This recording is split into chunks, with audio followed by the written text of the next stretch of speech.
In 2021, Apple would make their biggest change in recent memory, and from this decision would derail the entire tech industry, making everyone ask, should I switch to a MacBook? This is the 2020 M1 MacBook Air, featuring Apple's first ever ARM-based processor, signifying the first laptop from Apple to not use Intel-based CPUs for the first time since 2006. Subsequent to this release, we saw newer MacBooks with newer M-series processors, boasting more power and more efficiency, making everyone ask, is this the computer for all my needs? And then there's me. I've been using my M1 MacBook Air for the last 2.5 years, and I thought I'd share my experience. So let's talk about it!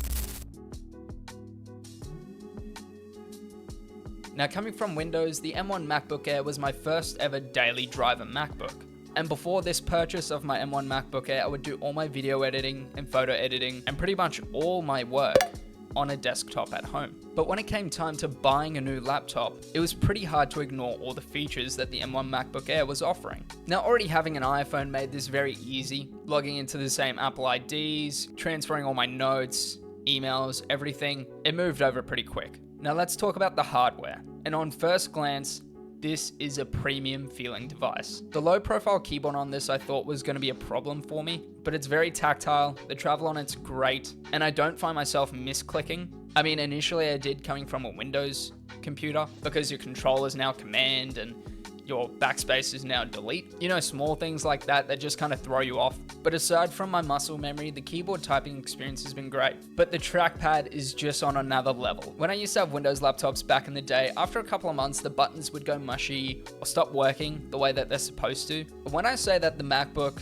trackpad has not flinched a bit since the day I've purchased it, I mean it.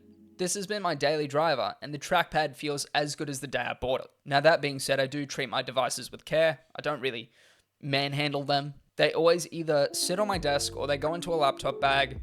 Now this frame is primarily made out of aluminum, so yeah, it can handle a few, punches, I guess. Not that you should be punching your laptop, but I mean it could. Now the only thing that kind of made it hard for me to use on a daily basis was the lack of ports. The M1 MacBook Air was only equipped with 2 Thunderbolt ports as well as one 3.5mm headphone jack, and for somebody who likes to either dock it to a monitor or plug in an external mouse or maybe a hard drive or a USB or an SD card, this was super limiting. And I've invested in many adapters or dongles as a lot of people call them. Even if it had one extra Thunderbolt port, I wouldn't have to sacrifice one of the ports when charging the device either. Because by the time you plug in something to charge it, you're left with one Thunderbolt port, and that's kind of annoying. I ended up buying a dongle that had pass-through power delivery on it, just to kind of get around that. But aside from that little hiccup, the display on this is amazing. The display does get really bright, so in harsher environments, you're not going to be left wanting a brighter display, or at least from what I've found. And the speakers are amazing too. Arguably, MacBooks have some of the best laptop speakers that you can find on the market, full stop. So when I'm watching videos or I'm editing clips and I want to see how they sound on speakers, I can get a very accurate depiction of what I might be listening to. Most of the times I do have my headphones on, but it's nice to have good speakers. My only other small gripe with this laptop is how thick the bezels are on the screen, but that could also be in hindsight because now I've seen the newer models and how thin those bezels are. And maybe I'm just looking for a reason in my head to upgrade, but I mean, the display's fine. The top bezel width is like my top thumb digit, in width. But yeah, a lot of these issues that I'm speaking about, like the lack thereof ports and the bezels, have been fixed on the newer models. Now, hardware aside, let's talk about the everyday use, the performance, how has it stacked up in the years that I've owned this. The talking point that set the M1 chip apart from every other previous model before this was the power you were getting in a machine that's this thin and this portable. The M1 chip for the time was capable of editing my videos, editing my photos, browsing the web, doing research, doing my assignments at the time, and the battery life would just not go. Only really starting to see that battery go when I was working with, higher end footage. I only saw that battery start to drain a bit faster when I was pushing it with footage that was like 4K and in S-Log and higher Kodak videos that I was editing and color grading. That did bring the battery life down. But when I do set up proxies and I'm working with maybe 3-layered timelines, it's fine. But when I start adding things like text and graphics, it chugs and proxies help, but it's a little bit slow.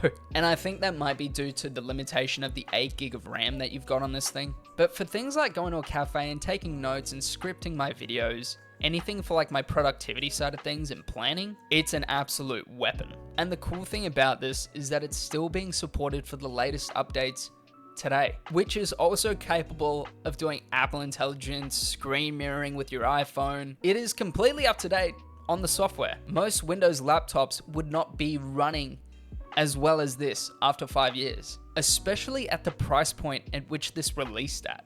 This laptop released at $999 US, and you were getting a lot for that money. But back in the day, Windows laptops for that price range were not as good value. But now 5 years later, should you still buy one? Well, I hate to break it to you, but you can't buy these things anymore. Brand new, that is. And that's because this model has been superseded. There's been like 3 other models between this one. We're now up to the M4, which is the current version of this laptop, which yes, is more powerful, more efficient, has more RAM, and retails at $999 US. Still think that's great value for what you're getting. But you still can find the M1 MacBook Airs online, secondhand, and at relatively cheap prices. Now here in Australia, on the secondhand market, you can find these floating around 650 Australian dollars, and 650 Australian dollars roughly converts to about 415 US, which if you can find one in good condition, I still think is a great buy. So if you're telling me that you can find a better laptop for 415 US, I'll wait. No, that's alright, I'll wait. Put it in the comment section. I'd actually love to check it out. And with that 415 US, you are still getting the latest in software updates, a premium feeling and looking device. And you're getting a device that will be compatible with your iPhone, Apple Watch, iPad, the whole Apple ecosystem in terms of its integration. And that is still capable of editing photos, videos, doing uni work, and all of the above. I think it's a great value for money. I believe that this would be a great buy secondhand for people like uni students or school students on a budget, or perhaps content creators who like editing and that don't want to break the bank. This laptop could be perfect for you. But if you made it to the end and liked the video, subscribe if you're new. We just hit 1,000 subscribers, my first ever YouTube channel to do that, so that's crazy. And hopefully I'll see you in the next one. Peace. I just wish I didn't get mine in the rose gold. That's the only reason I want to upgrade, if I'm being honest, is the color.